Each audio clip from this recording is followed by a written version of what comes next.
Hello everyone and welcome sa panibagong episode ng Sambo Eats. And today, nandito tayo sa Barangay Divisoria at binisita natin ang It's Bucket Time para tikman ng mga nagsasarapang seafood nila. So tara, samahan nyo kami at simulan natin ang panibagong food review dito sa Sambo Eats.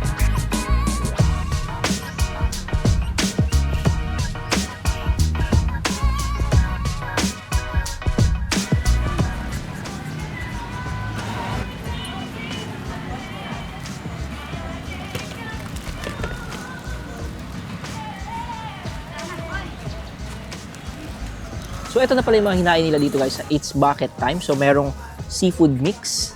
So itong seafood mix na hinanda nila is worth $999. Meron siyang kasamang kuratsa, eto. Merong tahong. Merong clams, eto siya. And then merong shrimp na kasama. Malalaki yung shrimp. At the same time, merong gulay, merong baby patatas, and then merong corn. At the same time, merong kasamang panghimagas na watermelon, isang platter ng rice, at merong 1.25 liters ng soft drinks. So, $999 lang to guys. Ito na yung kukuha nyo dito sa It's Bucket Time. So tara, samahan nyo kami at simulan natin ang panibagong food adventure. Tikman natin ang mga nagsasarapang seafood dito sa It's Bucket Time. So una natin titikman guys is yung shrimp. Kung makikita nyo, malaki yung shrimp nila. So tanggal natin yung ulo. Then, yung usual na ginagawa natin, sip-sip, ulo.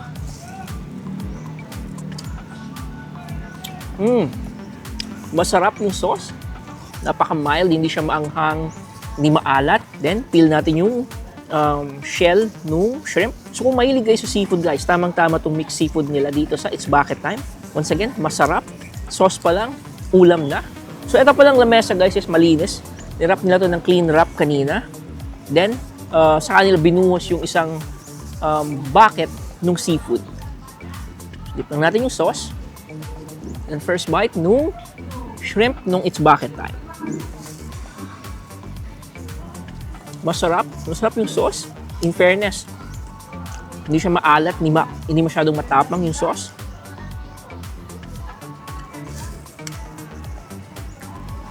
And this time, papartner natin siya ng rice.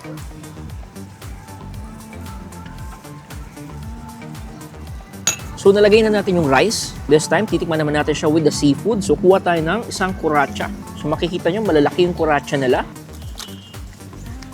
So, eto. Kunin natin yung laman ng kuratsa. Then, kuha tayo ng tahong. So, meron na tayong tahong.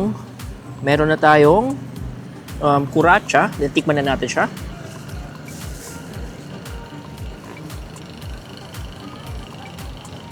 Sobrang okay ng sauce guys, malasa siya. And kahit sauce pa lang, ulam na.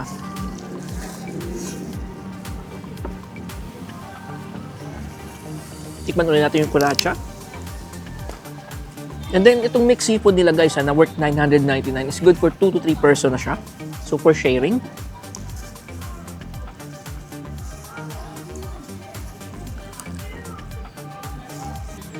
So tikman naman natin yung corn.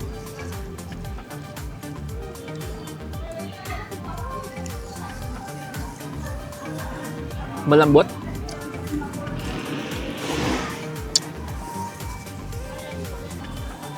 Tikman naman natin yung shell. O yung clams.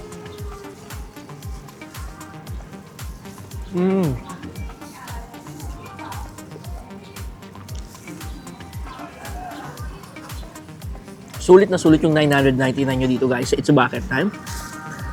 Once again, generous yung serving ng seafood nila. And then, masarap yung sauce. One of a kind yung sauce nila. Manamis-namis na light lang yung lasa. So, aside sa kuratsa guys, meron palang crabs din nakasama. So, halo siya. Kuratsa and then, merong, hindi ko alam, mud crab siguro to, pero ito siya. So, bubuksan natin. Makita nyo, alige. So, mataba yung crab na binigay or hinihain sa atin.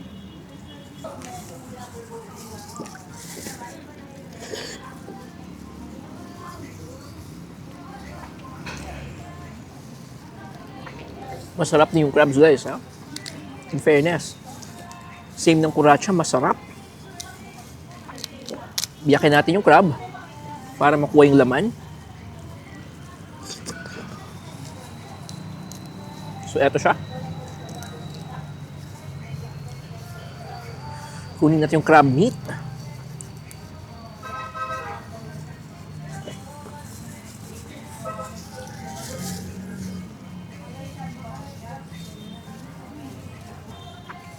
And then, meron pala silang binigay dito guys na pang tanggal nung, or pang crack nung shell nung crabs.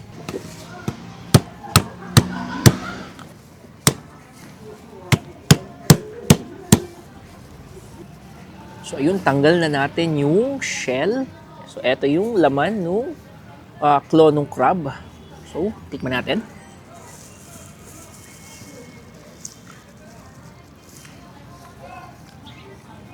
Manamis-namis yung meat nung crab.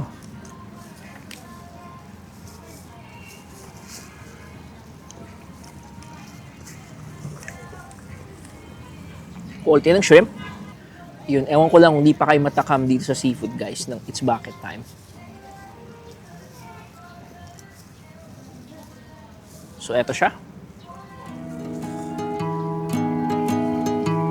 So, yung It's Bucket Time guys, nandito lang sila malapit sa IBT. So, yung original location nila is bandang bungad lang, then nag-move lang sila ng kaunti. So, maaliwalas, malaki yung space nila, may parking, and then well-ventilated yung lugar kasi open space. And then napakabait ng mga staff nila guys. So, open ang It's Bucket Time guys ng around 4 p.m. hanggang 10 p.m. ng gabi. So, kung naghahanap kayo, kung nagka-crave kayo ng seafood, pwede nyo silang bisitahin. Marami silang pagpipili ang pagkain aside dito sa mixed seafood nila. So, garantisadong masarap and affordable.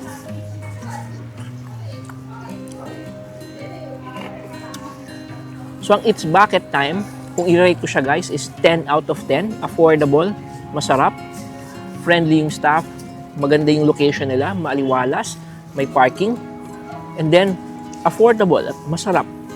So, saan ka pa? Kung naghahanap ka once again ng seafood bucket or nagkikrave ka ng seafood, bisitahin nyo ng It's Bucket Time. So, dito na tayo sa last part ng ating video for today, guys. And kung nagustuhan nyo itong video, paki-like and comment. And kung di ka pa nakafollow sa aming mga social media accounts, paki-follow kami at Facebook. Nasa TikTok na rin kami. At the same time, paki-subscribe po sa aming YouTube channel. So, may follower pala tayo, guys, na nagpapa-shoutout. So, shoutout sa'yo. Maraming salamat sa pagko-comment at pagla-like sa aming mga video. And once again, maraming salamat sa support ninyo, guys. And kung naghahanap kayo ng masarap na seafood, rekta na kayo dito sa It's Bucket Time. Once again, masarap. Nandito lang sila malapit sa may IBT. Garantisadong masarap and affordable yung mga pagkain nila. So once again, maraming salamat sa panonood and see you in our next video. That's yummy.